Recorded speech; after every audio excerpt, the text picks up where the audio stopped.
Nosotros hemos orado bastante en nuestro servicio de hoy, pero quisiera comenzar preguntando a ustedes cuál es el contenido típico de nuestras oraciones. Los papás pueden decir que cuando los hijos oran en casa, a veces oran de forma diferente, ¿no es cierto? Puede que sea que pidan por el perrito, ¿eh? O por el amigo del colegio o algo así. Pero muchas veces nosotros tenemos así como preprogramado, los que son creyentes ya de algún tiempo, una lectura, una forma de orar, así como frases que están ahí en automático, ¿cierto? Y el contenido de nuestras oraciones es importante. ¿Por qué es importante? Porque el contenido de nuestras oraciones refleja obviamente nuestras preocupaciones. ¿Qué nos preocupa? Nosotros oramos por lo que parece importante para nosotros. Pero también, más que revelar nuestro corazón, revela nuestra teología. ¿Qué pienso sobre Dios? ¿Qué espero de Dios? ¿Qué le pido a Dios? Por eso es importante ver el contenido de nuestras oraciones. Hoy día vamos a hablar sobre la oración del apóstol Pablo por los Efesios. Y esta oración no es una oración común. ¿Por qué? Porque como hemos estudiado el Evangelio, el libro de Efesios, la carta de Pablo a los Efesios, ¿qué es lo que vemos ahí? Vemos que Pablo presenta en esta primera parte de la carta el mensaje del Evangelio. Es una parte teológica. Pero Pablo no lo presenta como si fuera un estudio dogmático, sistemático, como una clase. Pablo lo hace de forma conversacional, de forma natural, y él incluye oraciones ahí. Y esta oración que vamos a estudiar hoy día cierra esta sesión, la sesión teológica, todo es teológico obviamente, pero la sesión teórica de la carta, que es lo que ellos debían entender, creer y ser. Y él lo hace de una forma por medio de la oración, llamar a los creyentes a que vivan eso. Eso es lo que él quería, porque Pablo en realidad está más o menos predicando aquí, y con su oración final él va y resume todo el contenido de los 3 capítulos en esa oración, y nos ayuda a ver en esta oración el Evangelio. Y Pablo hace eso, Pablo ora el Evangelio. Y yo creo que ese es un ejercicio que nosotros debemos buscar construir, de que nuestra oración, parece algo bastante obvio, refleje lo que nosotros creemos. Pero yo debo creer en el Evangelio. Él expuso el Evangelio acá. Entonces yo debería orar con la misma estructura que él utiliza para explicar cuál es la buena y gran noticia de Dios. El texto es Efesios 3, 14 al 21, que dice así: por esta razón me arrodillo delante del Padre, de quien recibe nombre toda familia en el cielo y en la tierra. Le pido que por medio de su Espíritu y con el poder que procede de sus gloriosas riquezas, los fortalezca a ustedes en lo íntimo de su ser, para que por fe Cristo habite en sus corazones. Y pido que arraigados y cimentados en amor puedan comprender junto con todos los santos cuán ancho y largo, alto y profundo es el amor de Cristo. En fin, que conozcan ese amor que sobrepasa nuestro conocimiento, para que sean llenos de la plenitud de Dios, al que puede hacer muchísimo más de que todo lo que podemos imaginarnos o pedir, por el poder que obra eficazmente en nosotros. A Él sea la gloria en la iglesia y en Cristo Jesús por todas las generaciones, por los siglos de los siglos. Amén. Pablo entonces en esta oración final de esta sesión ora el Evangelio, ora el contenido que él había enseñado, porque él quiere que no solamente ellos reciban esto, pero que experimenten y participen de este gran Evangelio que él les estaba compartiendo. Y hay en esta oración 4 realidades de la vida cristiana presentes ahí. 4 realidades que vemos. Lo primero es que Pablo comienza con la certeza de que Dios nos escucha. ¿Y cómo él dice eso? Él dice, por esta razón. ¿Cuál razón? por todo lo que Dios ha hecho en la historia y en la iglesia para beneficio de ustedes, iglesia de Dios. Por esta razón yo me arrodillo delante del Padre. Y es interesante porque Pablo demuestra, así como Cristo, cuando inicia su oración, inicia orando: Padre nuestro que estás en los cielos. Pablo entonces llama a ellos a orar con él y dice: yo me arrodillo delante del Padre, delante de Dios, en la certeza de que Dios me está escuchando. ¿Cómo él demuestra esa certeza? Primero, porque él nombra acá, es una frase muy sencilla y muy breve. Él dice: por esta razón me arrodillo delante del Padre, de quien recibe nombre toda familia en el cielo y en la tierra. ¿Y qué significa eso, que recibe nombre? Pablo aquí quiere hacer referencia a que Dios es el gran proveedor, el gran Señor, el gran sustentador de toda la realidad. Esa expresión de quien recibe nombre, en el griego ahí ese es como el traducido como el pater patria, el padre de la patria, es decir, el gran sustentador de la nación. Y en aquella cultura ese era el título que tenía César. Es decir, el emperador era aquel a quien la gente en última instancia dirigía sus peticiones. Porque si el emperador dijera que sí, era sí. Si el emperador dijera que no, era no. Entonces el emperador tenía todo el poder para controlar, y en las manos del emperador estaba el destino de los pueblos y estaba también las bendiciones para el pueblo. Pero aquí Pablo dice: no es César, es Dios. Y yo me arrodillo delante de él en una postura de humildad, de súplica delante de él, y me arrodillo delante de él porque él es quien gobierna todas las cosas. Esa frase solo aparece aquí y hace referencia a todo ese control de Dios. En esa sesión nosotros, en esta primera parte, nosotros entendemos que nosotros tenemos un Padre que nos atiende. Debemos comenzar por ahí. Nuestra oración debiera comenzar en la fe de que Dios me está escuchando. No es un ritual vacío. Hay un Dios que me ama, hay un Dios que me escucha.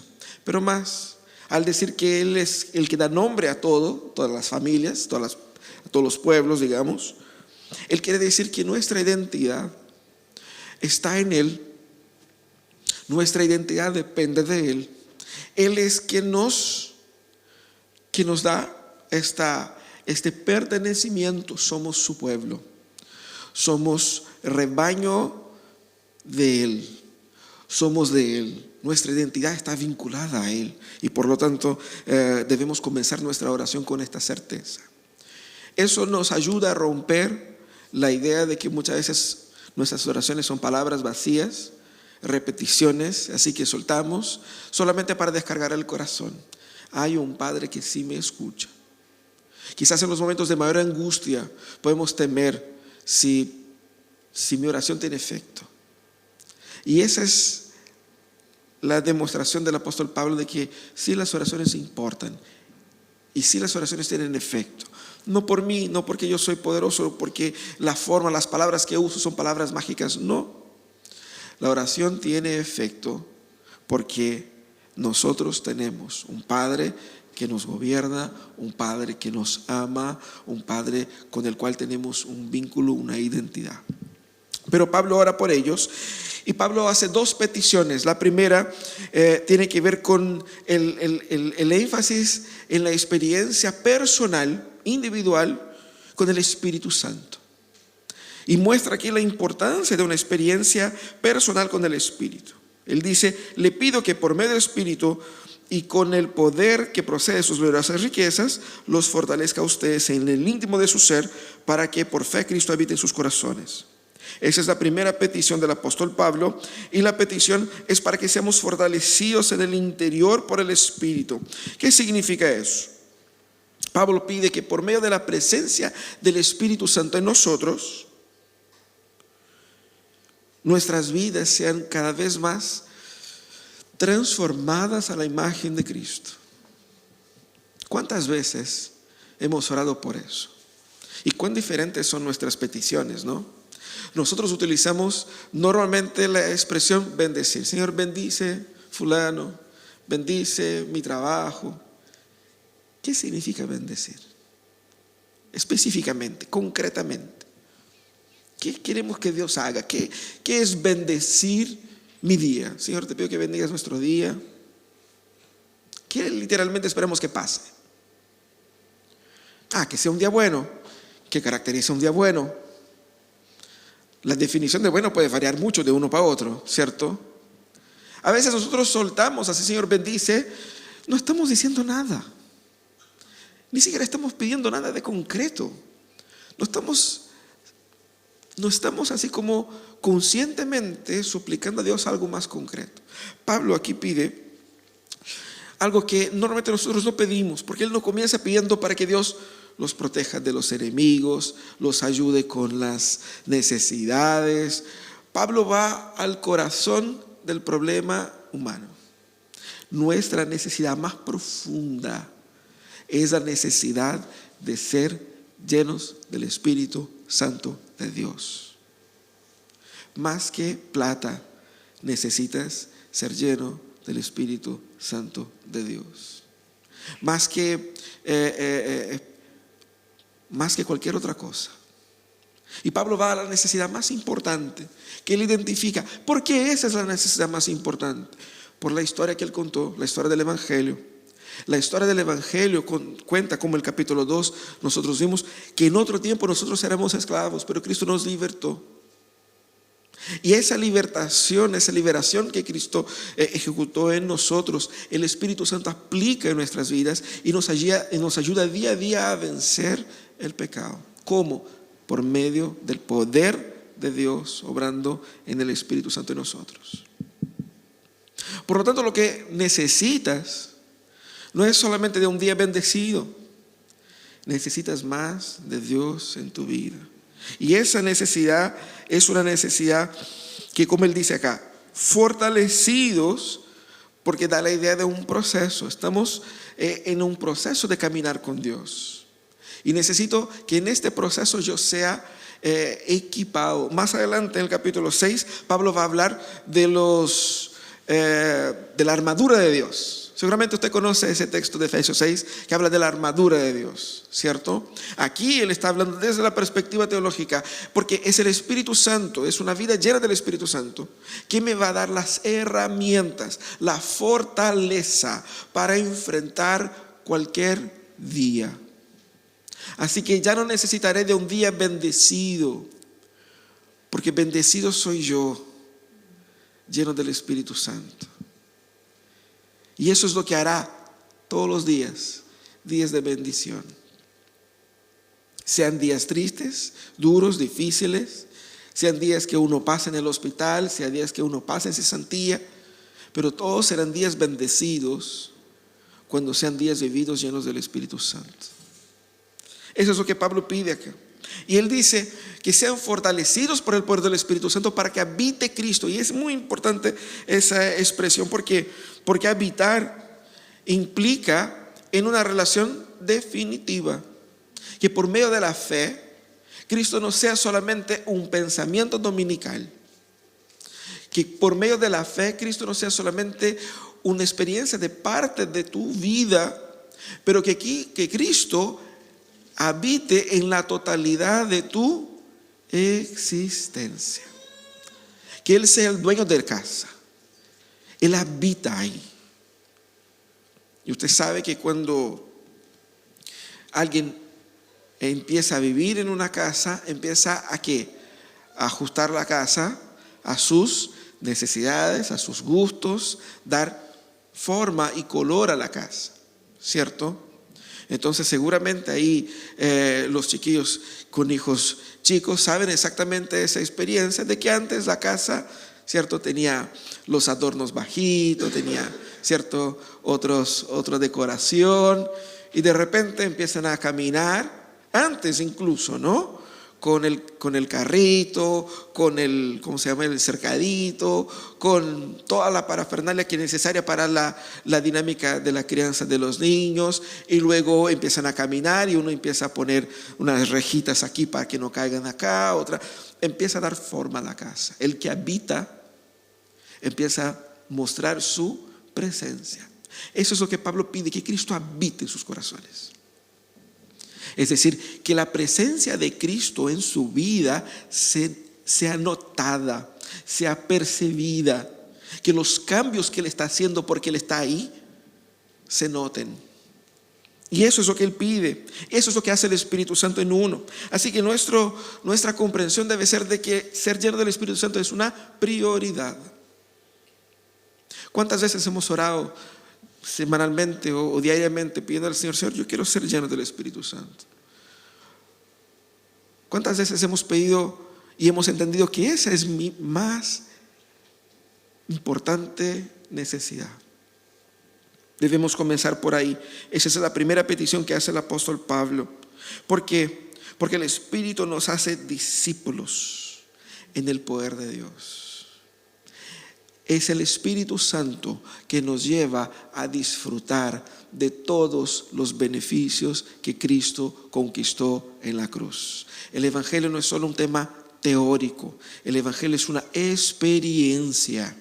Y yo necesito que el Espíritu Santo llene mi ser para que yo pueda vencer la arrogancia, la mentira, la lujuria, los excesos, las explosiones de carácter, todos los defectos que yo tengo dentro de mi ser.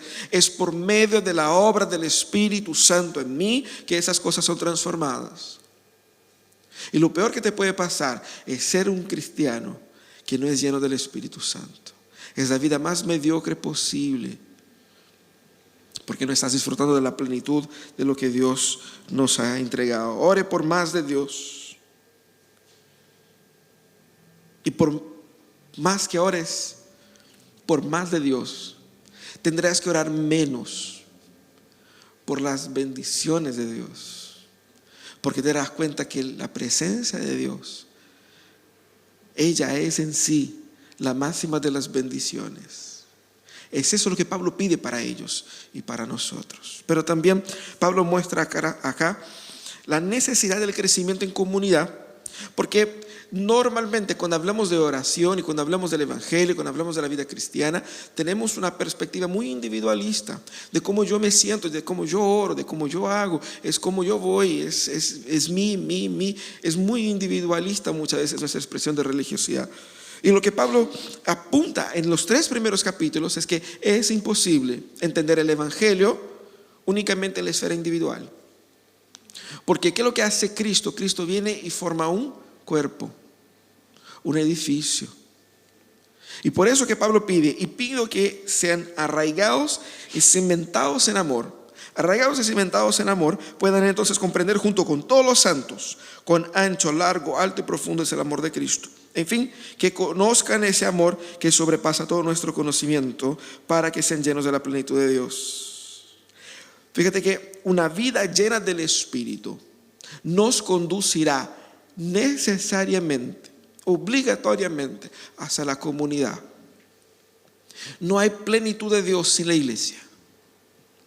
No hay plenitud de bendición sin la iglesia. La iglesia es absolutamente indispensable para la experiencia mínima del cristianismo, porque la iglesia es el cuerpo de Cristo. Es por medio de ella que Él nos nutre. Por eso Pablo dice, pido que sean arraigados y cimentados en amor. Esas dos expresiones apuntan a los dos ejemplos, las dos metáforas que Él utiliza para la iglesia. Como un organismo arraigado con raíces y cimentado como una estructura. Apuntan como algo que es parecido pero es diferente. ¿Por qué? Porque implica, primeramente en una comunidad, implica tanto en sustentación, obviamente, las raíces y los fundamentos sirven para dar sustentación al árbol o al edificio, pero hay una diferencia acá, porque la función de la raíz, más que dar sustentación, es extraer los nutrientes de la tierra para fortalecer la estructura.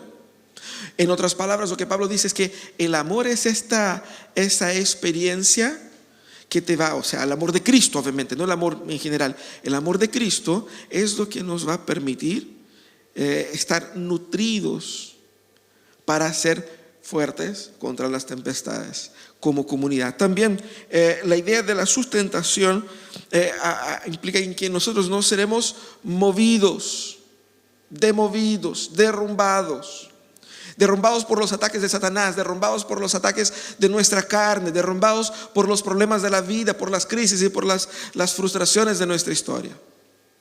No de forma solamente individual, pero también de forma comunitaria, ¿cierto?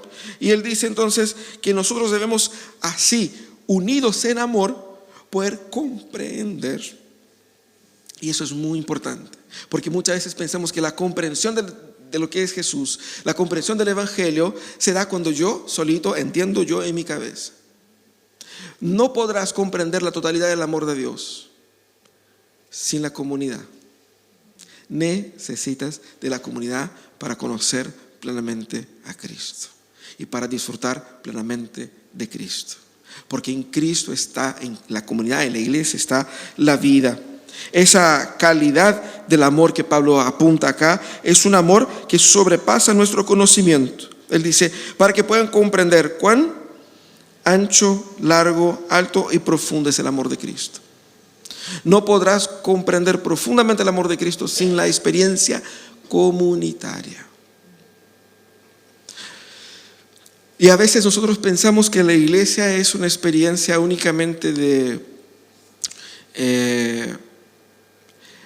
un encuentro, de un evento. Pero Pablo nunca presenta a la iglesia como un ambiente de eventos. Presenta a la iglesia como un organismo. Y en un organismo todas las partes están conectadas y se benefician mutuamente. En un organismo, quizás como en un árbol, puedes quitar una rama, pero ciertas intervenciones en el árbol pueden perjudicar el árbol como un todo. Lo mismo pasa con un edificio. Las partes del edificio están pensadas para que se cuadren. Ustedes saben, nosotros antes teníamos el templo con esa orientación. Aquí había una pared y esa parte estaba separada. Esa parte estaba en la parte de afuera de nuestro inmueble acá. Entonces decidimos derrumbar este espacio, esa pared, para abrir y cambiar la orientación del templo para acá. Pero antes tuvimos que consultar a un ingeniero estructural para que hiciera los cálculos para que si derrumbamos esa pared no se nos vaya a caer las demás. Porque están conectadas, están vinculadas. Hay una interdependencia de las partes. Y por eso nosotros debemos entender que cuando Pablo habla de este amor, de la comprensión del amor, debemos entender que hay experiencias con Cristo que yo no puedo tener solito en mi casa. Una de ellas es la comunión de la cena del Señor. Otra, obviamente, el culto público como tenemos acá. Y varias otras experiencias que solamente cuando no simplemente atiendo a un evento, sino que cuando yo participo de la comunidad, soy un miembro integrante de este cuerpo, contribuyo y soy beneficiado. Es siempre así. Y yo soy afectado por lo que pasa con otros, pero yo también puedo afectar a otros. De manera que mi vida espiritual, como vimos en el punto anterior, va a afectar nuestra vida comunitaria acá. Si todos nosotros somos llenos del Espíritu Santo, la iglesia podrá ser ese ambiente en el cual se podrá ver claramente el amor de Cristo. Ahora, es muy interesante el lenguaje de Pablo porque todo ese conocimiento nos sobrepasa. Mira cómo dice él, a fin de que conozcan el amor que sobrepasa nuestro conocimiento. A ver, ¿cómo puedo conocer algo que sobrepasa mi conocimiento? ¿Cierto? Literalmente Pablo nos llama a esa paradoja. El amor de Dios es algo que nos supera. El amor de Dios es algo que nos supera. Pero mientras más experimentamos como comunidad esa vida de Cristo, fundamentada en el amor que implica el servicio mutuo, el amor que implica el resultado, la experiencia del Cristo en nosotros, más podremos nosotros afectar, bendecir, disfrutar y acercarnos un poquito más de la dimensión de este gran amor que Cristo nos da. Y es interesante porque la comunidad, como Pablo pone acá, es en ella y por medio de ella que nosotros llegaremos al conocimiento pleno de Dios. ¿Para qué? ¿Para qué? Dice, a fin de que conozcan el amor de Dios, para que sean llenos de la plenitud de Dios. Y uno se pregunta, ¿qué significa ser lleno de la plenitud de Dios?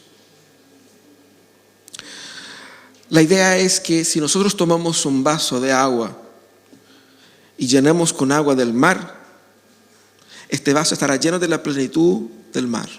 Esa es la forma de decir. No es que todo Dios va a caber en un espacio, porque ya imaginamos plenitud de una forma espacial. Dios no se rige por formas espaciales. Lo que Pablo apunta acá como plenitud de Dios es de que nosotros seamos tan afectados por Dios y por su poder que claramente Dios se vea en todas las áreas de nuestras vidas, gobernando cada aspecto de nuestra existencia, no solamente de forma individual, pero específicamente de forma comunitaria. Para que la iglesia sea no solamente una marca, no solamente un evento, no solamente un movimiento religioso, pero sea algo poderoso en la comunidad. ¿Por qué? Porque somos la iglesia que transmite por tener ahí, por habitar ahí, la plenitud de Dios. Es una iglesia de hombres y de mujeres de Dios, que viven para Dios, comprometidos con el plan de Dios en el mundo. No es una ONG, no es un proyecto meramente institucional, denominacional, no es un evento dominical. Es algo poderosísimo. Necesitamos la comunidad. Solo en comunidad nosotros podemos crecer. Y tú necesitas crecer. Porque el gran peligro de la vida cristiana es estar en Cristo y no crecer en Cristo.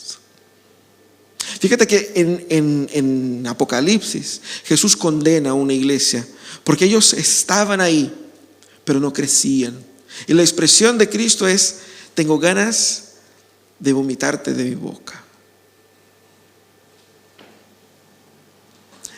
Tal el enojo de Cristo con aquellos que deciden no querer más de Dios en sus vidas. Tal el enojo de Cristo con la iglesia que decide no crecer, que decide ser otra cosa. Y eso es lo que Pablo está orando. Pablo está orando por eso, porque para que ellos sean la iglesia que Cristo quiere que ellos sean. Eso es nuestro deber. Cuando oren ustedes en sus casas y cuando oremos nosotros, debemos orar para que el Señor no solamente habite en nosotros por medio de su Espíritu Santo, para que Él nos lleve a crecer. Y el camino del crecimiento es un camino de amor, como Pablo dice acá, que es el fundamento de nuestro compromiso mutuo. Pero es un compromiso de desafío, es un compromiso de sacrificio, es un compromiso que incluye dolor, entrega, para beneficios que no son directamente para mí, sino que son para todos. Necesitamos crecer en comunidad. Pero Pablo termina su oración despertando la alegría del vivir para la gloria de Dios. Porque a veces cuando nosotros hablamos que debemos vivir para la gloria de Dios, la gente entiende así como, bueno, ¿y qué será eso, no? Así como dar gloria a Dios, gloria a Dios, gloria a Dios, gloria a Dios, ¿cierto? O no sé, cantar alabanzas, poner ahí alabanzas ahí en el auto, en la casa. ¿Qué es lo que es vivir para la gloria de Dios, literalmente? Pablo está mostrando que muchas veces vivir para la gloria de Dios es entendido como algo poco práctico, pero sobre todo como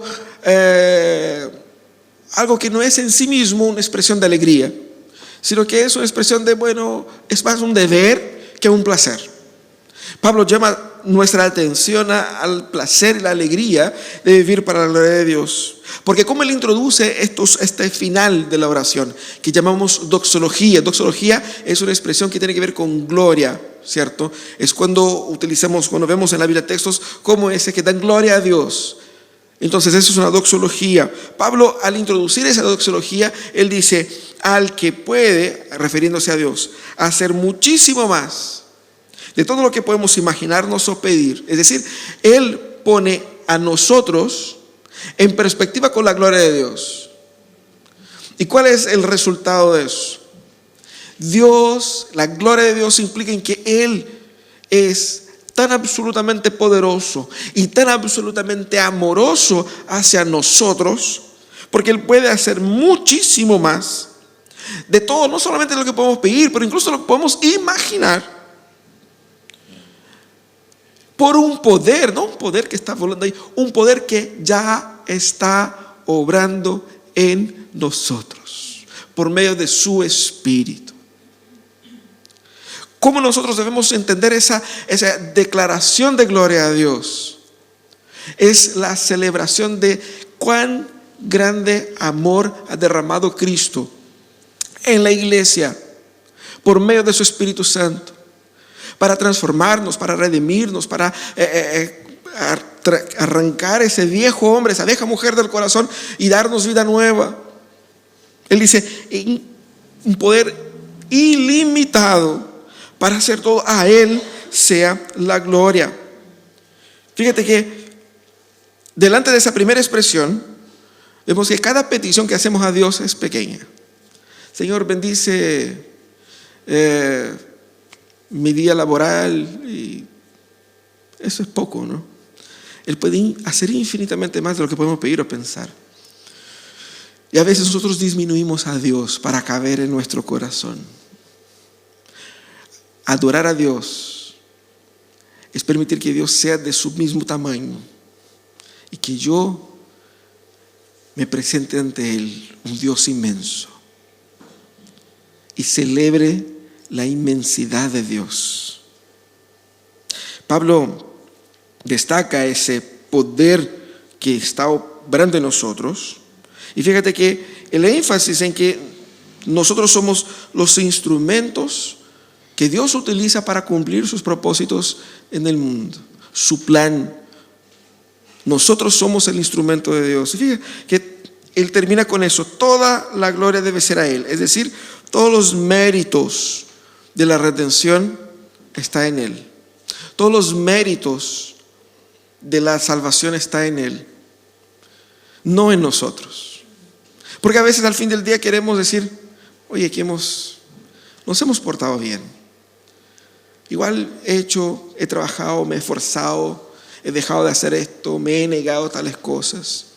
Y queremos como que de cierta manera compensar y dividir los logros con Jesús. Es decir, sí, Jesús me salvó y todo eso, pero mira, yo he trabajado mucho para Dios. Lo que Pablo dice es que no, toda gloria es a Él. Al fin del día no hemos hecho nada, porque todo lo que hicimos de bien es resultado de la obra de Dios en nosotros. Y él dice acá que todo ese poder sobre la iglesia en Cristo, el plan de Dios, la gloria de Dios está en la iglesia, no en el individuo. Pero en el individuo, en la iglesia, la Biblia no hace esa división. Nuestra cabeza sí, nuestra cultura sí, pero la Biblia muestra que la experiencia individual está dentro de la experiencia colectiva. El poder de Dios en Cristo y en la iglesia, mostrando que nosotros como comunidad tenemos el deber de vivir para la gloria de Dios. Ese es nuestro propósito. Por eso se plantan iglesias. No se plantan iglesias solamente para que personas conozcan a Jesús y sean salvos y no vayan al infierno. Eso también. Pero al que alguien conozca a Cristo, está experimentando una gracia, y esa gracia es la gracia que Dios demostró en Cristo y la manifiesta por medio de la iglesia para que Él sea glorificado. Ese es el final de todas las cosas. Es así como el mundo funciona. Por lo tanto, ya no se trata de ti, de mí, ni siquiera de los perdidos. Se trata de la gloria de Dios. Pero cuando nosotros miramos a la gloria de Dios, somos bendecidos, tú, yo, la comunidad y también los perdidos. Esa es la lógica. Para que podamos cumplir con nuestro propósito, para que tú tengas una vida que tenga sentido, propósito, que tenga significado, debes entrar en esa historia que apunta hacia ese objetivo final. Porque si piensas en ti por sobre Dios y por sobre la iglesia, no logras ni siquiera disfrutar de las bendiciones que Cristo derramó, que Dios derramó en Cristo, en la iglesia, y vas a estar ahí marcando el paso toda su vida.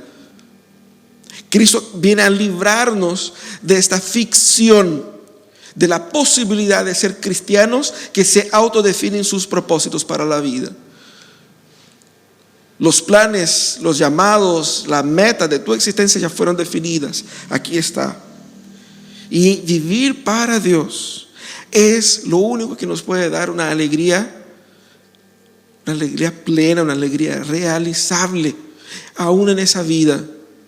Es lo que responde a los dilemas humanos, del dolor, de la muerte, de la pérdida, del luto.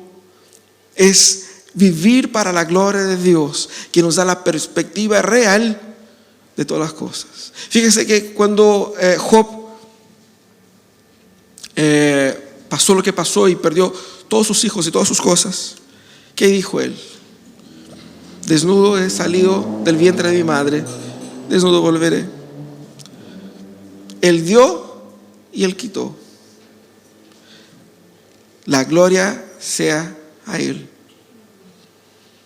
Eso nos da perspectiva y no nos deja amarrado a ningún tipo de pasión fugaz.